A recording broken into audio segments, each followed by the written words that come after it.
Please welcome to the stage Chris Foster, Doug Melville, Joe Anthony, and Ralph Pardo. Hello. All right. Hello. It's big crap. Big crowd. Listen, it's hard to outdo this lunch. I'm just saying, this lunch, let's give it up for the chef. You know what I'm saying?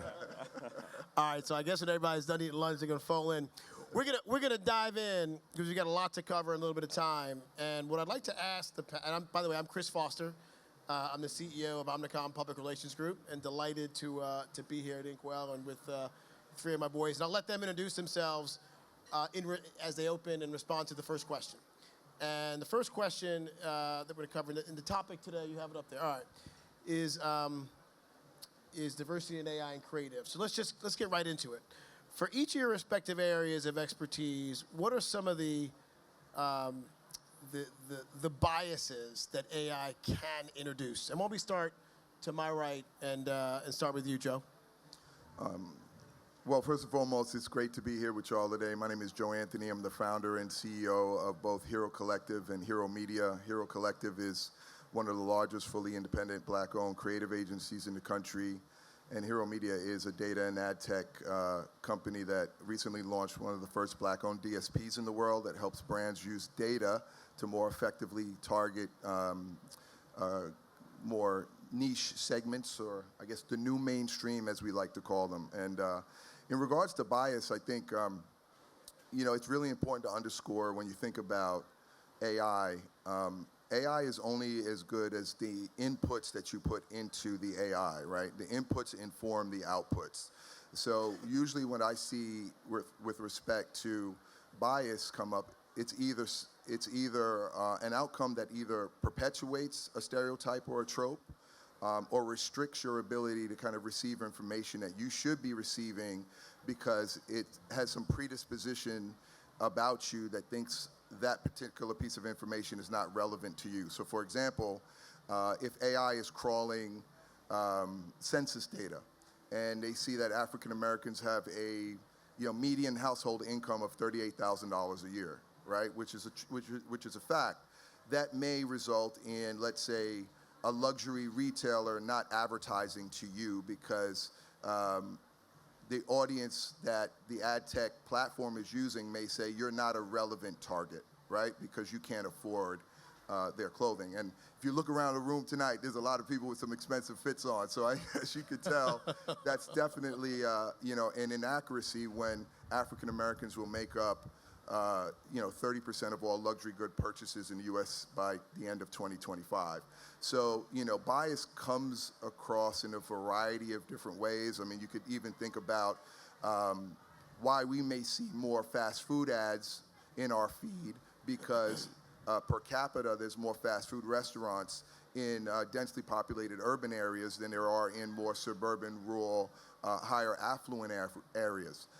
And despite the fact we may have a propensity for more healthy alternatives, we may wind up getting more of those ads because of the geo-targeting capabilities that AI uses to determine who should we be targeting in the proximity of our storefronts. Excellent. So these are all different types of examples of how bias could impact your ability to find products that you actually want or continue to perpetuate certain habits that you're trying to change. I don't know, Ralph, if you have anything else to add on that, but I'm a little twist as well, right? Because I understand some of the bias, but also, can AI be used to help promote diversity and cultural inclusion in creative? Absolutely. Hi, everybody. I'm Ralph Pardo. I lead the media group for Omnicom here in North America. I think Joe summed it up really well, and kind of the summation of that is kind of crap in, crap out, right? If you don't have the right data sets at the beginning, you're going to continue to kind of perpetuate the same thinking. Where we're trying to focus is how we augment some of these data sets, so like census, for example, with panel-based data.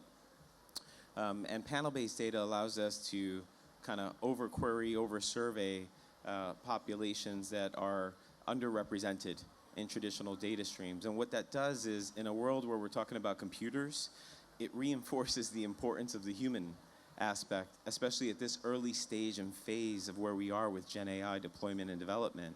And the role of the individual and the human is to be that moderator. is to kind of inject different perspective and data sets to avoid the overcorrection that the natural language processing ability of the technology relies on to get us to a place where we're starting to make the correction over time. So that's kind of where we're focused on. I do think with that comes a bit of a positive, right? Because we are able to kind of correct early, we are able to kind of deploy that at scale. So there's been a lot of focus on content automation and creative engineering, which allows us to kind of serve lots of different personalization to different audiences. And what I like as a positive is the ability for the human element to now have a disproportionate impact when it comes to that consumer experience. I think that's fair. I think that's fair.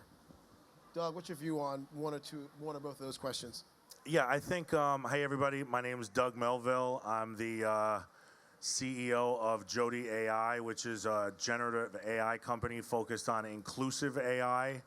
I think one thing I want to say about this whole topic is there's 3,500 companies that received $20 billion in VC funding around AI in the last 2 years, and not one company focused on inclusive AI or focused on diversity or niche in the areas that we discuss. So we really are being overlooked as a community and our importance in the AI conversation, whether it's creative or to find data.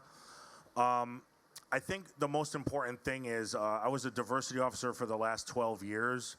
The last 3, I was in Switzerland, head of diversity for Richemont, which is the parent company of Cartier, Van Cleef & Arpels. I traveled around to 40 countries to understand what is equity around the world. And when I came back, I realized the biggest challenge was language, phrases, and people being scared to say the wrong thing. So I look at AI as an opportunity for all of us to empower the machine to educate and learn from. And I think that's really where we have a position where we can contribute. And that's what I really look to do, because it's important to realize we all have a voice, but unless we're involved in the process, our voice is not a vote. And this is where we have to be more active. Doug, I love that. And I'm going to stay with you for a second because I think you've launched a very innovative platform that addresses just that. So take in 3 minutes or less, take us through that journey, right? So you were doing big corporate, traveling around, you saw something that got frustrating, and then you said, I want to do something about it. Yeah, I said, how come diversity officers don't have a tool? You know, every finance person has Excel, every writer has Word. We don't have a tool. Why do inclusive leaders that need information not have a place to go? So what we did was, me and a few friends of ours, we got together and we asked ChatGPT, what are the 5 words most associated with equality around the world? And it was justice, opportunity, diversity, inclusion, and equity. And that spelled out Jody. So what we then began to do was build out a generative AI platform from the ground up, focused on inclusive answers to help support leaders and scale the information that we cannot know all the time, so leaders can act in private and ask questions.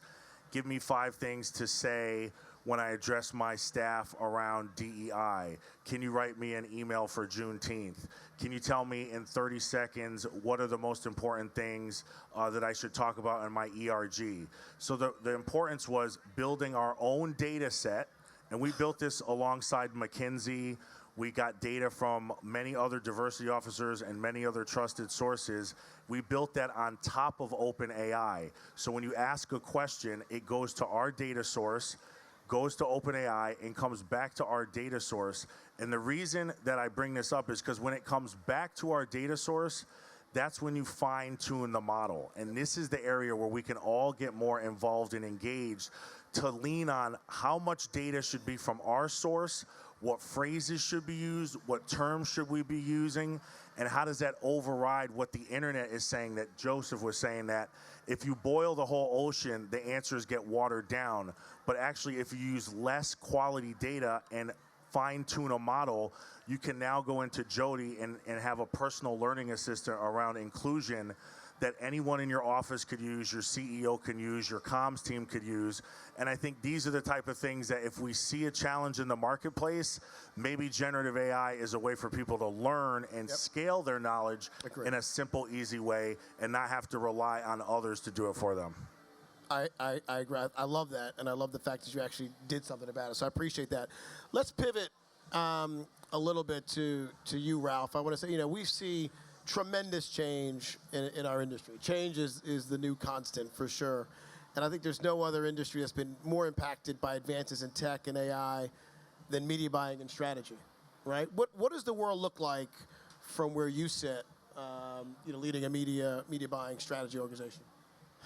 I'm going to try hard to compete with ABBA right now. I know it is. It's about to pop off over there. But look, as we think about kind of, and I guess it's always fun to kind of think about the future, but maybe the first place we start is we do envision a future with less people doing the work that we do. And that may seem kind of scary and daunting at first, but it will also mean we'll need people in different roles, right? So the skill sets are going to change.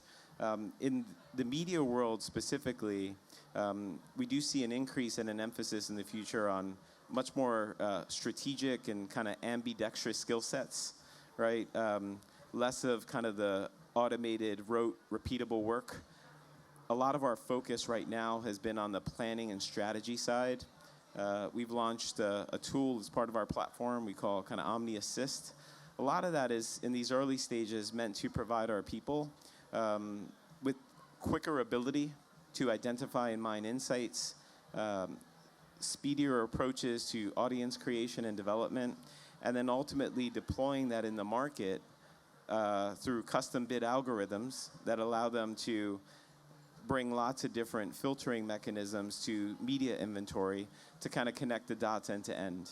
I'd say more of our focus is on that first part, the planning and strategy piece. Okay. I'd say the next 18 to 24 months, we're probably going to see significant leaps in the industry from an inventory curation perspective and the ability to go and actually kind of buy that inventory through Gen AI methods. Got it. No, I appreciate that. And then, Joe, from your perspective, I mean, you created, you mentioned the DSP you created, but just thinking about the day-to-day life at Hero, how has AI impacted the way your company approaches creative projects?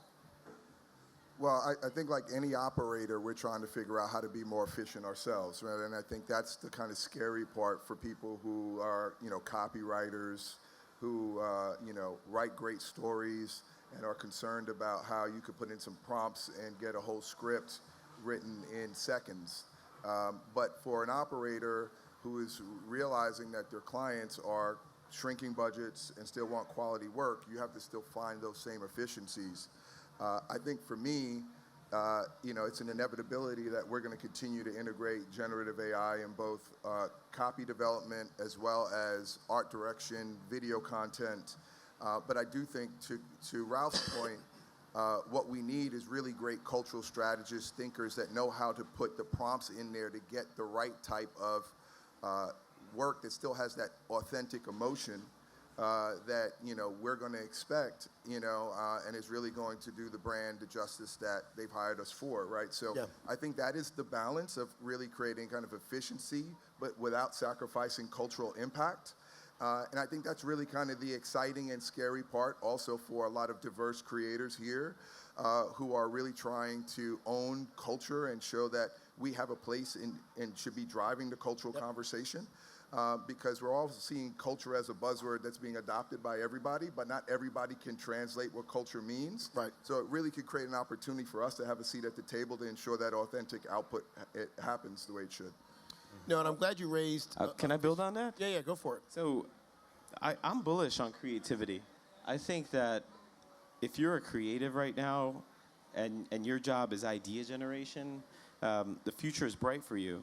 But we also have to be honest that not all the work we produce as an industry, all right, is award-winning creative. All right, a lot of it is, I just got to get the product information out. I got to sell some stuff, and that may be, let's just call it 50% of the work or 70% of the work.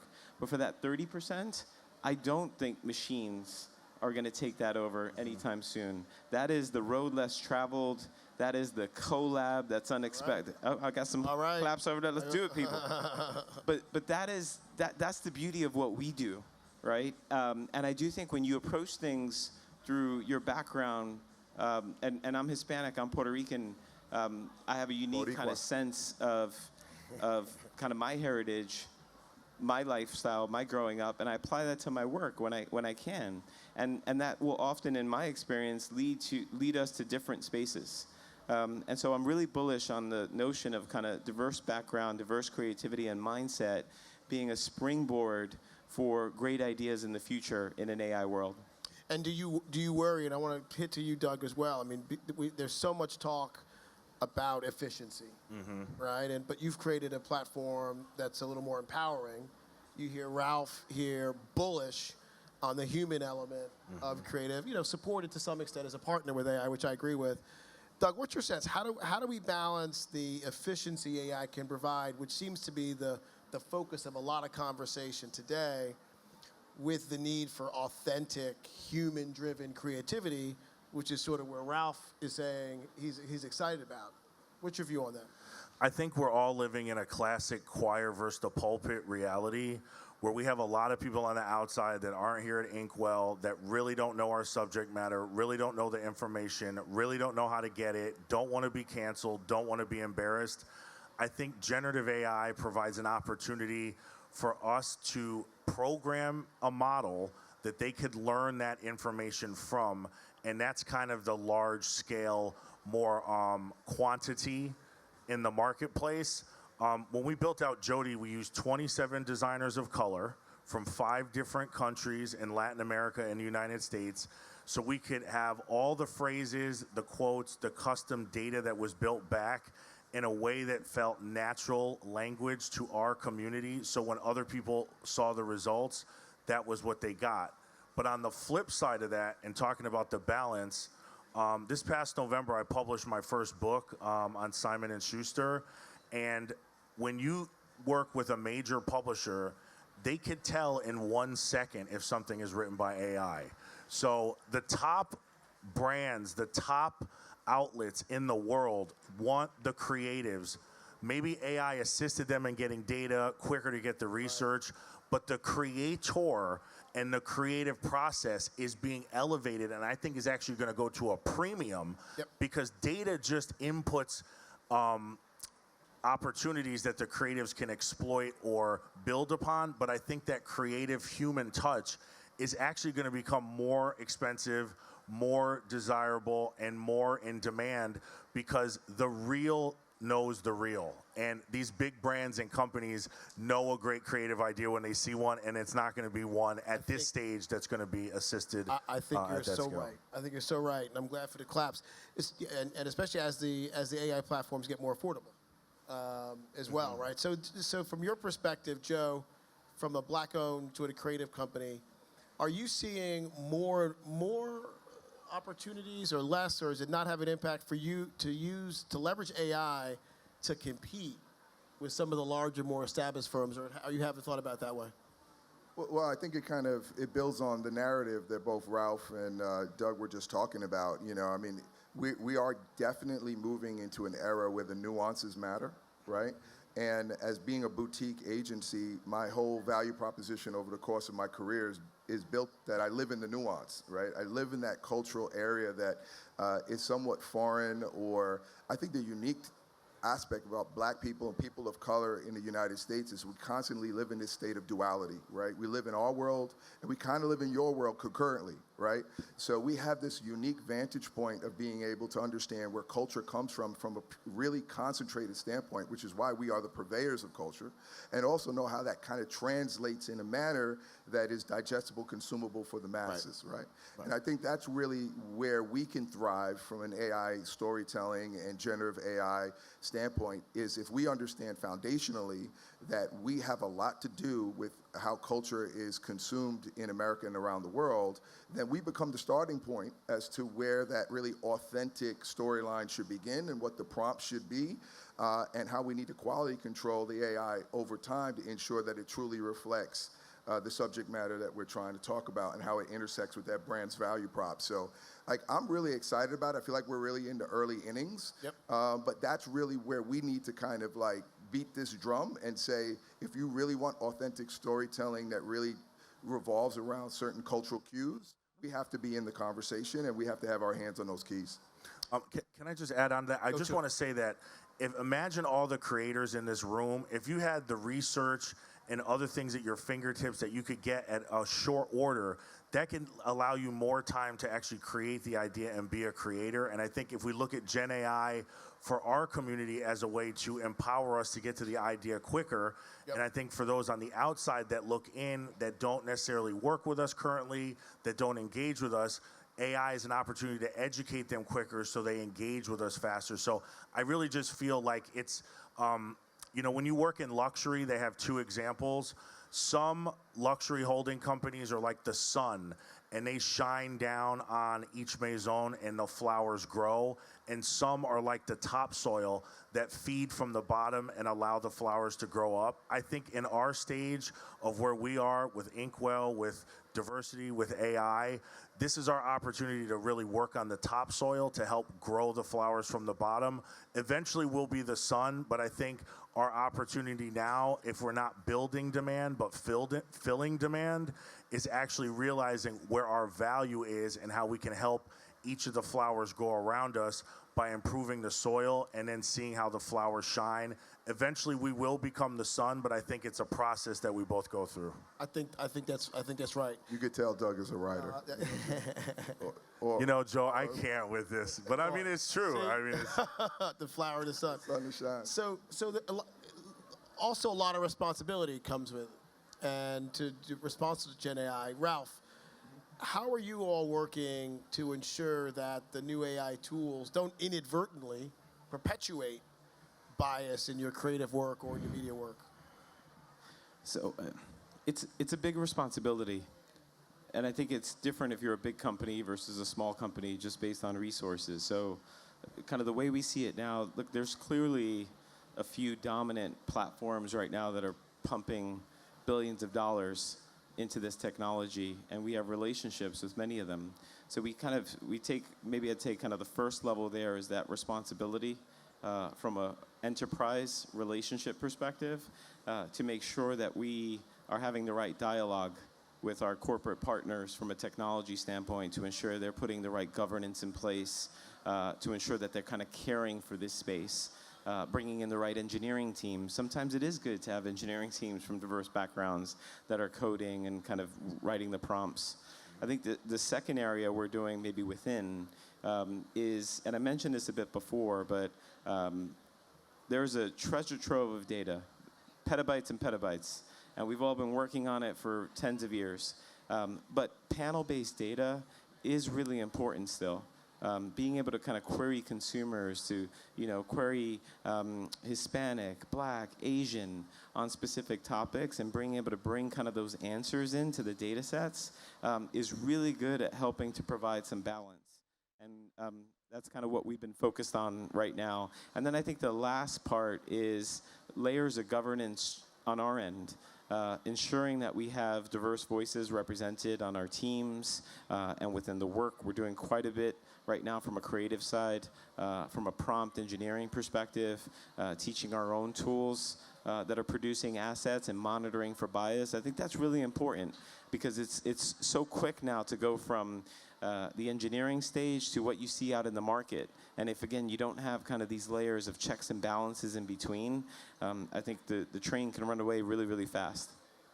See, y'all, when we come back here next year, Ralph's going to say, oh, I use Jody. Because, what I'm saying?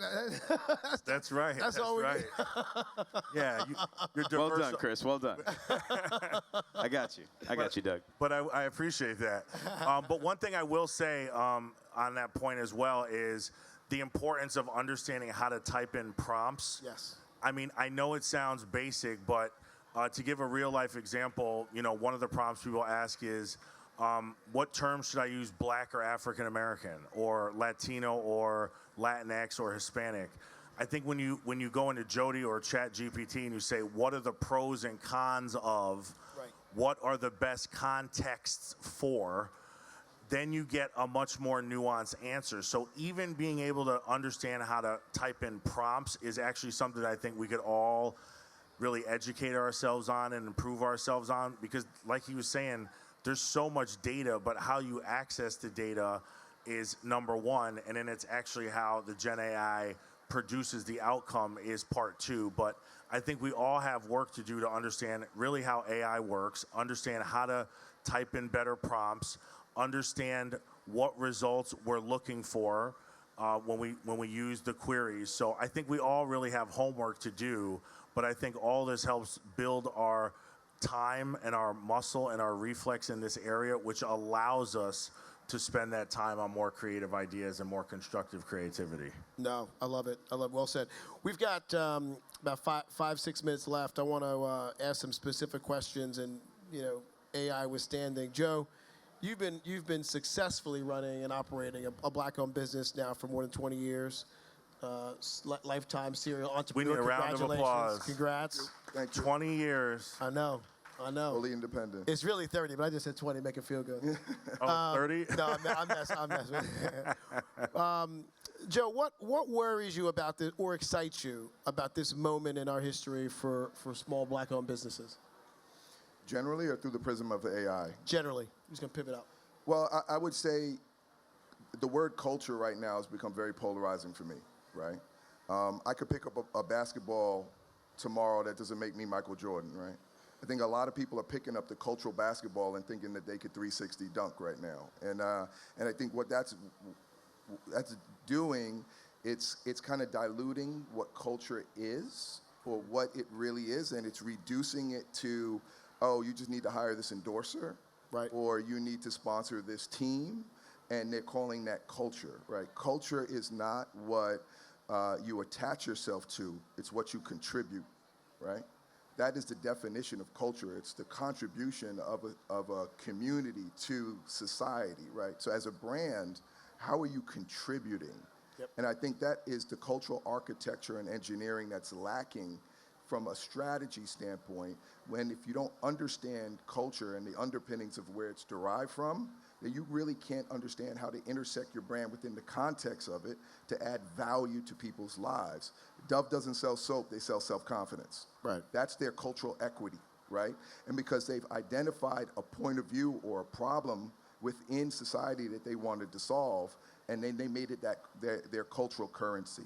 So what excites me is that there's an opportunity to have the conversation around culture right now in a way that actually communicates what it really is. Yep. But what concerns me is if I don't have access to the decision makers who want to hear it, they're going to hear what someone's diluted perception of culture is, which is going to continue to perpetuate its application incorrectly. No, fair. I'm going to have everyone answer that question. So, Ralph, from your perspective, when you think about this moment in time, and the future, what's exciting and what concerns you most? I think as it relates, I'll say innovation. I think we're in a really interesting time period right now where perhaps we haven't seen this pace of innovation in a really, really long time. And whether it's fueled by AI or fueled by awareness around DE&I, you're just seeing a rapid response to that in the market. You have companies that are extending into new territories. Joe and I were talking about this earlier, and he's launching a DSP. You have companies like Jody that are being formed, and a lot of that is kind of centered around the diverse community, and which is, I think, a great time, for it. I think for a long time we spent many years kind of talking about the inequalities kind of that exist in business, and I would define that this time now as, perhaps it feels different because it is. And we're launching businesses and creating our own opportunity, and that feels right. That's excellent. Doug, from your perspective.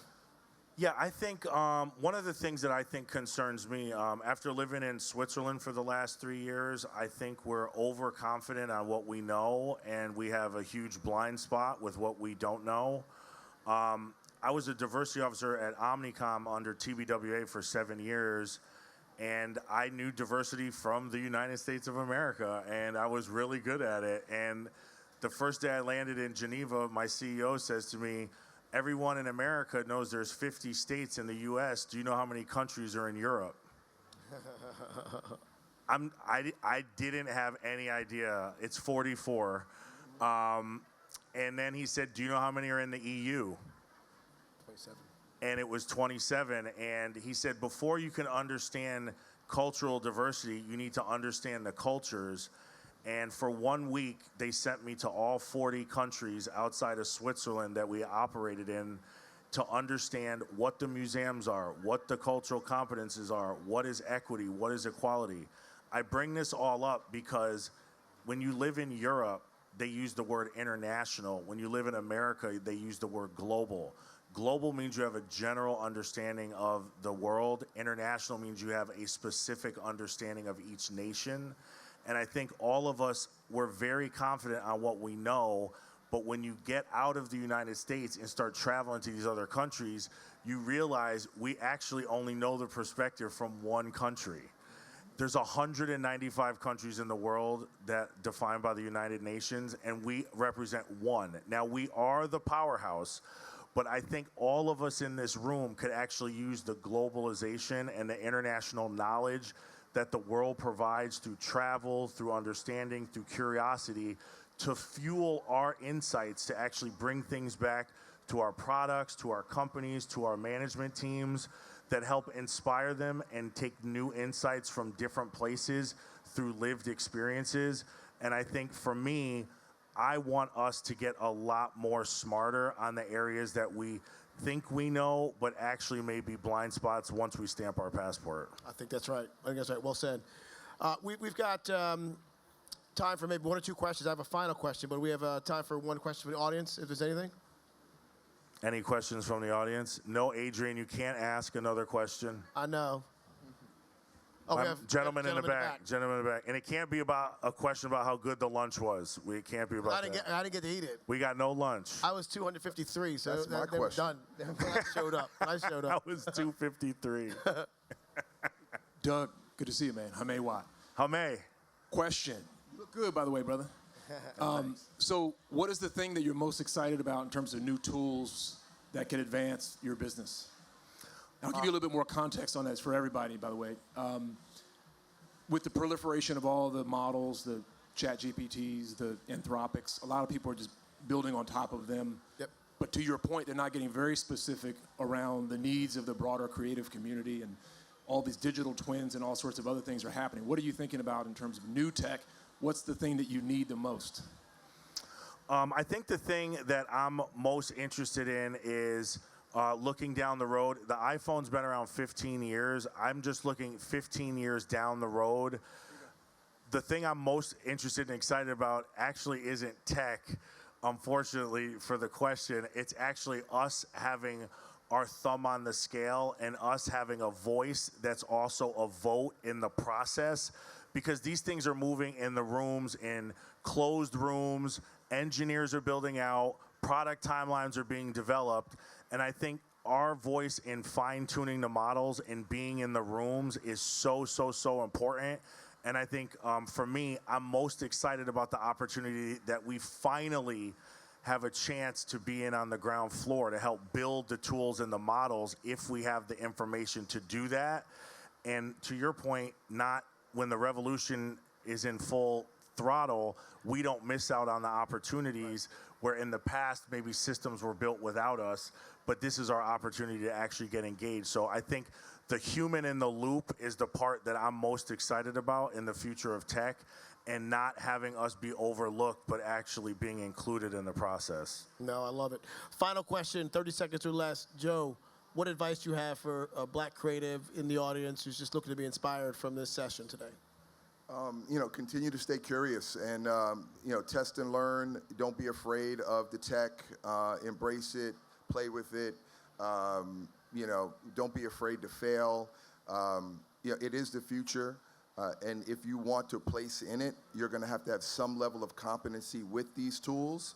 We're in the early innings, but it's going to move very, very fast. In the next 24 months, you're going to see the complexion of agencies looking very different. You're going to see the briefs being very different in terms of the amount of money they are allowed to produce content, because they're going to expect that you have these tools to create the efficiencies to meet those financial requirements of the brief. So start working on it now. Ralph. I'd say be unpredictable, which maybe we'd characterize as think human. All right. Doug. Be unpredictable. I just want everybody here to just keep on learning, keep on shining. If anybody wants a beta for Jody AI, I can give you the coupon code. You could use it for free and help tool around with it. I think all of us need to feed the model. All the data that you all create need to go into a model, and I think in my pie in the sky version, it becomes like Spotify, where everybody has a subject matter expertise and actually gets paid compensation when people search for your answers and your data helps craft the response. I think we need to take more control of our own data and our own culture. But I think just keep learning, keep being curious, and I would tell everybody again and again, keep traveling and seeing and experiencing. As digital takes over, we have to make sure to break out at some point and actually experience the beauty of life, the beauty of can. So let's not get locked too far in the mental box and use this time and effort to be great corporate citizens of the globe and actually experience all the 195 countries that we have. Doug Melville, Ralph Pardo, Joe Anthony, thank you all. Appreciate it. Thank you so much. Thank you, guys.